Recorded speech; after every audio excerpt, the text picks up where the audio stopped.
అందరికీ నమస్కారం అండి. ఛానల్లోకి తిరిగి స్వాగతం.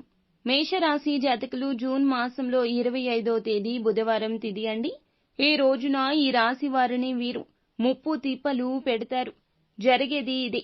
వాస్తవంలోకి వచ్చి ఒక్కసారి ఆలోచిస్తే మీకే అర్థమవుతుంది వారు ఎవరో. అసలు ఏం జరగబోతుంది, ఎటువంటి ప్రతిఫలితం ఈ రోజున వారి వల్ల పొందుకోబోతున్నారు తదితర అన్ని వివరాలు వీడియోలో తెలుసుకుందామండి. వీడియో ఎక్కడా స్కిప్ చేయకుండా పూర్తిగా చూడండి. వీడియో నచ్చితే తప్పకుండా ఒక చిన్న లైక్ చేసి మమ్మల్ని సపోర్ట్ చేయండి. ఇక ఆలస్యం వలదు, వీడియోలోకి వచ్చేద్దాం. పోలేరమ్మ తల్లి జ్యోతిషాలయం. మీరు ఎక్కడెక్కడో జ్యోతిష్యం చెప్పించుకొని నిరాశ చెంది ఉన్నారా? అయితే ఒక్కసారి గురువు గారికి ఫోన్ కాల్ చేయండి. దూర ప్రాంతాల్లో ఉన్న వారికి ఒకే ఒక్క ఫోన్ ద్వారా వెంటనే పరిష్కారం చెప్పబడును.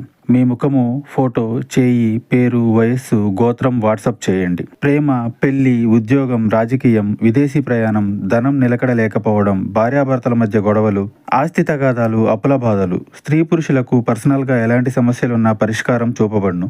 గురూజీ రామరాజు గారు. Phone number 9701875831. ఈ రాశి వారి వ్యక్తిత్వాన్ని చూస్తే సహనాన్ని, ఓర్పును కలిసి ఉంచే వ్యక్తులుగా చెప్పొచ్చు. నీతి నియమాలు పాటిస్తారు. అన్నింటికీ విలువను ఇస్తారు. విలువ లేని వస్తువు కానీ వ్యక్తి కానీ వీరి జీవితంలో కనిపించవు. చిన్నతనం నుంచి బరువు బాధ్యతలు మోయడంలో అలసిపోయి ఉంటారు.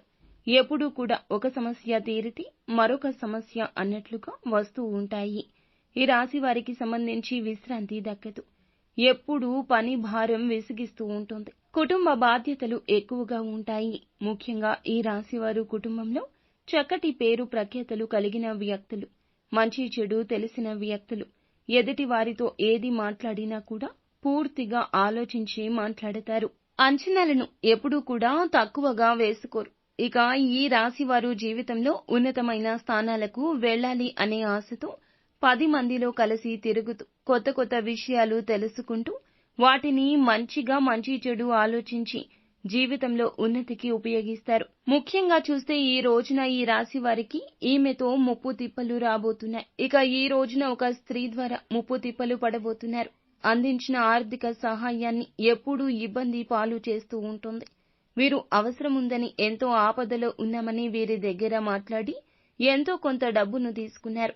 ఇప్పుడు తిరిగి చెల్లించడానికి ఆ స్త్రీ మిమ్మల్ని ముప్పు తిప్పలు పెట్టబోతుంది. ఎందుకంటే ఆవిడ చేసిన మేలుని మర్చిపోయింది. ఆపదలో ఉన్నానని సాయం కోరి వచ్చినప్పుడు ఎంతటి వినయంతో ఉందో ఇప్పుడు ఆ వినయం కనుమరుగవుతుంది. అవసరానికి ఒకలాగా నటించే వ్యక్తులు ఈ లోకంలో ఎప్పుడూ ఉంటారు. అటువంటి వ్యక్తులు ఈ యొక్క స్త్రీలాగానే ఉంటారు. ఎందుకంటే చేసిన మేలును విడిచిపెట్టి ఎంతగానో శ్రమపడి ఇచ్చిన ధనాన్ని తిరిగి చెల్లించకుండా మిమ్మల్ని ముప్పు తిప్పలు పెడుతూ అవస్థల పాలు చేస్తున్న ఈ యొక్క స్త్రీతో ఇక జాగ్రత్త. ఈ స్త్రీతో మీకు గుణపాఠం రావాలి. ఇలా అతి వినయం చూపించిన ఎవ్వరికీ ఇక ధనాన్ని అరువుగా ఇవ్వొద్దు. ఈ అంశం పట్ల పూర్తిగా ఒత్తిడికి గురి అవుతారు. ఇక మీకు ఆ ధనం చాలా ఎక్కువ అవసరంగా ఉంది. ఇటువంటి పరిస్థితుల్లో ధనాన్ని ఉపయోగించుకోవాలంటూ ఆశపడుతున్నారు. కానీ మీకు అయోమయ పరిస్థితి ఉంది. ఏం చేయాలో పాలుపోక సతమతమవుతున్నారు. ఇక కాలం అననుకూల పరిస్థితులు ఇలా తెస్తోంది. ఈ సమస్యలు చాలా వరకు ఇలా ఉండబోతున్నాయి. మీరు భగవంతుణ్ణి ప్రార్థించండి. మీ యొక్క ప్రతి ఒక్క పరిస్థితి చెక్కబడుతుంది. ఇబ్బందులు అన్నీ తొలగిపోతాయి. సంతోషకరమైన పరిస్థితులు ఎదుర్కొంటారు. సుబ్రహ్మణ్యేశ్వర స్వామిని ఆరాధించడం ద్వారా చక్కటి ప్రతిఫలితం కలుగుతుంది. సూర్యారాధన కూడా వీరికి మంచి ఫలితాలు తెస్తుంది. సో ఫ్రెండ్స్, చూసారుగా, ఈ వీడియో మీకు నచ్చితే తప్పకుండా ఒక చిన్న లైక్ చేసి